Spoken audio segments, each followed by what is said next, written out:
ফরিদপুর জেলা নগরকান্দা উপজেলা শাকপালদিয়া মাদ্রাসায় গতকাল সোমবার এক বিরাট ওয়াজ মাহফিল অনুষ্ঠিত হয়েছে। উক্ত ওয়াজ মাহফিলে সভাপতিত্ব করেন জনাব হযরত মাওলানা লিয়াকত আলী সাহেব। মহতামিম শাকপালিয়া মাদ্রাসা পরিচালনা করেন বিশিষ্ট সমাজসেবক জনাব মোহাম্মদ আশরাফ আলী মুন্সি। উক্ত ওয়াজ মাহফিলে প্রধান অতিথি হিসেবে ওয়াজ করেন ভারত থেকে আগত বিশ্ববরণ্য বক্তা আল্লামা এবাদুর রহমান মাজাহারি।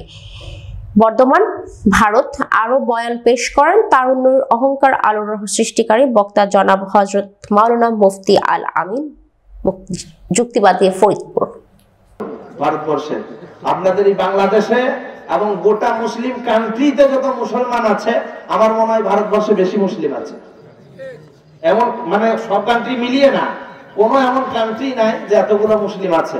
ভারতবর্ষে 50 কোটির বেশি মুসলিম আছে, কিন্তু বেঈমানেরা জানতে দেয় না। যেই সরকার আসে বলে 17%, কেউ বলে আপনার 30%, কেউ বলে 40%। সঠিক তথ্য কেউ দিতে চাই না, জানে এরা যেমন তেমন না। এরা হলো উসমানের উত্তরসূরি, এরা ওমরের উত্তরসূরি, এরা ছেড়ে কথা বলে না। এরা সেই জাতি, কারণ মুসলমান অন্যায় দেখতে পারে না, তাতে ভাইয়ের সঙ্গে হোক, মায়ের সঙ্গে হোক, কোন বিধর্মীর সঙ্গে হোক, মুসলমান চুপ থাকে না। আজকে দেখেন আল্লাহ বলছেন ওয়া ইন তাতাওয়াল্লাউ ইস্তাবদিল কওমান গায়রাকুম সুম্মা লা ইয়াকুনু আমসালাকুম। যদি তুই নিমক হারাম হোস, শোনো মুসলমান, তোর জায়গায় অন্য জাতি নিয়ে আসবো, আর সে তোর মতো নিমক হারাম হবে না। আমি আপনাদের বললাম না আমরা সবাই হিন্দু ভারতবর্ষে বাস করি বলে। আসলে সিন্ধু নদীর ধারে যারাই বাস করতো তাদেরকেই হিন্দু বলা হয়। হিন্দু বলে কোনো ধর্ম নাই। আর আমরা মুসলমানেরা সংশয় রয়েছি, আমাদেরকে যখন কেউ বলে যে আমাদের ধর্ম 5000 বছর আগে, আমি প্রশ্ন করি আচ্ছা বলেন তো পৃথিবীর বুকে মানুষ সর্বপ্রথম কে এসেছেন? যদি খ্রিস্টানকে জিজ্ঞাসা করা হয় উত্তর দেন। যদি খ্রিস্টানকে জিজ্ঞাসা করা হয় কি বলবে? আদম আলাইহিস সালাম। ইহুদিকে যদি জিজ্ঞাসা করা হয় কি বলবে? যদি আর্যকে জিজ্ঞাসা করা হয় কি বলবে? যদি বৌদ্ধকে জিজ্ঞাসা করা হয় কি বলবে? যদি হিন্দুকে জিজ্ঞাসা করা হয় কি বলবে? ব্রহ্মজি বাউরি বাগদি যাকে জিজ্ঞাসা করুন না কেন, সকলের একটাই উদ্দেশ্য আর একটাই বাক্য, সেটা হলো আদম আলাইহিস সালাম। এই আদম আলাইহিস সালামের জন্য অনেক নামধারী টুপিওয়ালা দাড়িওয়ালা মানুষ আজকে বলে যারা নাকি ইহুদি ছিল, নাউজুবিল্লাহ। আর ইহুদি কোনখান থেকে এসেছে সেইটাই তো জানে না। পাগল ছাগলরা এই চেয়ারে বসে বক্তব্য দেয়, এই জন্য আজকে সমাজের উন্নতি নাই। আজকে সমাজ খুঁজে পাই না, কাকে নিয়ে আসবো? ভাইরাল খুঁজে। আজ আমরা মুসলমান, আমরা বলছি যে আমাদের খাজা বাবা আমাদের জান্নাতে পার করে নেবেন। এ কথা কি সঠিক? জোরে বলেন না, সঠিক নাকি?